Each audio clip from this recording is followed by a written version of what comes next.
Hi everyone.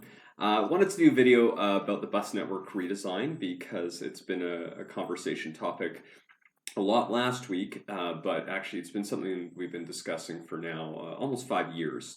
So just as a bit of context, the last time we did a full redesign of our bus network was 1997. And if you think about that, think back to 1997, we just started seeing the Henday under construction at that point. The communities that exist outside the Henday today, almost all of them didn't exist back then. Even just the community of Lewis Estates, started having homes built in, I think, around 93. So very different world and city back then. Since that point in time, we've seen our population grow by about 350,000 people, and we've grown much larger in physical size. So it was time about 5 years ago to say, what should we do differently with our bus network?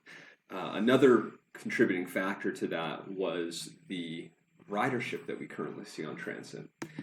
We have ridership of about 13% on ETS. And we spend about $360 million on that system each and every year, with about $120 million coming from fares, the rest being subsidized by our property taxes. And when you think about that level of ridership with the amount of money we're investing, I think for a lot of people, at least for me, it leaves a lot to be desired, and it suggests to me that we should be doing more to get better value for money. And that's one of the reasons I supported 5 years ago an update of our transit strategy, and then subsequently a redesign of our bus network.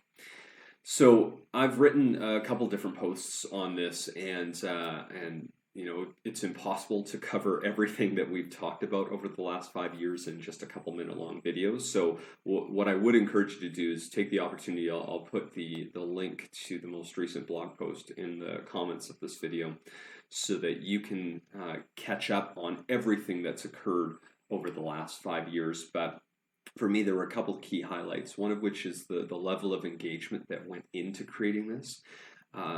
Oftentimes, and I think particularly years ago, the city would often be, accused of not doing thorough enough engagement. When it came to the transit strategy, the public consultation started about early 2015, went through to 2017. It's worth noting that over 20,000 Edmontonians actually got involved in that process, and that wasn't the city simply doing an open house at a community league hall with a couple of boards up on the wall and asking for a couple quick comments.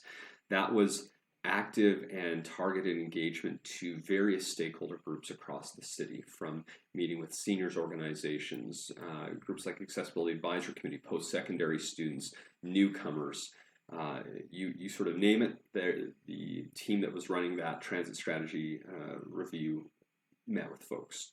But on top of that, they were out at major public events and major public destinations. So they were out at spots like West Edmonton Mall. They were out at your recreation centers. They were out at, I remember the best one I really liked was out at Heritage Festival a few years back. Finding ways to reach out to people who might not normally engage in this process. In fact, one other group that I love that they reached out to, they met with drivers. They went out to parking lots and tried to stop people as they got out of their car and asked them, what would you want to see in a transit system for you to potentially choose that as a mode of transportation? And so lots of engagement occurred leading up to that. And the challenge, of course, is that we did put one restriction on that, which was to say, when we're thinking about what a new transit system would look like, what if we didn't increase the existing budget? What if we left that as the limit, and then we wanted to redesign? So during the engagement, and I heard feedback from folks who were upset about the questions that were being asked, because they were being asked to make a trade-off that nobody really wants. So the question would come out, if you had to choose between a more frequent system that ran more regularly, so instead of every 15 minutes or half an hour, every 60 minutes, you're running, some of those buses every 5 or 10 minutes, and every 15 or sort of a maximum of 30 in most cases. Or would you want more coverage? Would you want to be within the shortest distance possible to the nearest bus, but having less frequent options? And again, understandably, I don't think anyone wants to make that choice. I would prefer both. I would love a system that is both frequent and covers every single corner of the city. The problem is we don't have an unlimited budget.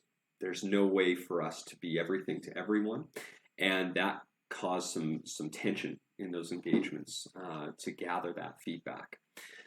So if you have an opportunity, you want to see more about that, you can actually see some of the links to all of the engagement that occurred in the blog post that I'll link to below. I think for me, what I really think about is the fact that when I do talk with folks that don't use transit, and again, remember that makes up about 87% of all Edmontonians right now who are choosing not to use transit. One of the most frequent comments I hear is that it's just nowhere close to competitive enough to driving. So if you think about the family, and remember Ward 1 goes all the way out to the very west end of the city, spots like Seacourt and Rosenthal, goes out to communities in the far northwest like Starling, Trumpeter, and Hawks Ridge, which by the way have no transit today.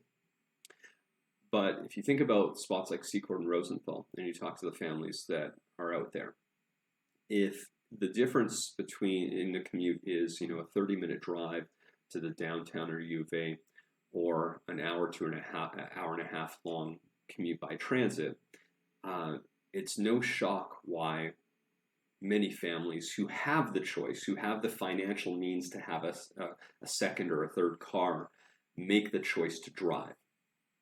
And we need to find ways to make that other option, that transit commute, far more attractive and convenient and fast and efficient. Otherwise, I think we're only ever going to have a system that those who have no other choice will continue to use it. And that's a group we can't forget about or ignore. But I think we owe it to ourselves, for the amount that we put into transit each and every year, to work to grow that number. So that's one of the big factors for me that I've been thinking about over the years going into this. The other piece, and again, you can read about it in more detail in the blog, is the fact that we have gaps in transit right now, even under the existing system. We have neighborhoods like Starling, Trumpeter, and Hawks Ridge that have no transit. And if nothing changes, we'll likely never get transit, or, even if we did, might be a decade away. And is that acceptable for something as critical as a public transit system, that there are neighborhoods right now that have no access to transit? And so through this work, we have an opportunity to introduce transit service to neighborhoods like that who have had nothing. And at the same time, the solution that we're looking at, sort of a non-demand system, can be applied to those areas. There's a select number of communities that are seeing a reduction or an elimination of service under the redesign. But with a robust, fully funded on-demand system, we'll have at least as good service, potentially better than what they have had in the past. So again, for me, the purpose of this video is to hopefully encourage you to take some time to read through everything that we've been talking about over the last 5 years. This is a major conversation for our second biggest budget item in the entire city of Edmonton. So again, this matters whether you drive or take transit or walk or bike, whether you ever think you might take transit. This still matters because we put in a lot of our financial resources to this. And that's no different than any other method of transportation. We subsidize every method of transportation, but transit, I think, gets a greater level of scrutiny to it overall when we're thinking about modes of transportation. So please take some time, take a few minutes to read through the blog posts that I recently posted. And then I'd love your feedback on that once you have a chance to read through it, to reflect on it, think about your particular situation right now, whether you're using transit or not using transit, and then share your feedback around what you think would help ensure we're going to get a more robust system that will drive even greater ridership, get greater value for money, and hopefully address a lot of gaps that I think currently exist today in our system. So I want to thank you all for watching the video, and as mentioned, again, we'll have that link in the comments below, and hope you take the time to review that on what is one of our biggest topics that we've been talking about for the last 5 years, and And hopefully the intent would be by August 30th of next year, 2020, that we will have a new system that actually can be a viable choice for a larger percentage of Edmontonians. So thanks everyone for watching this, and have a great day.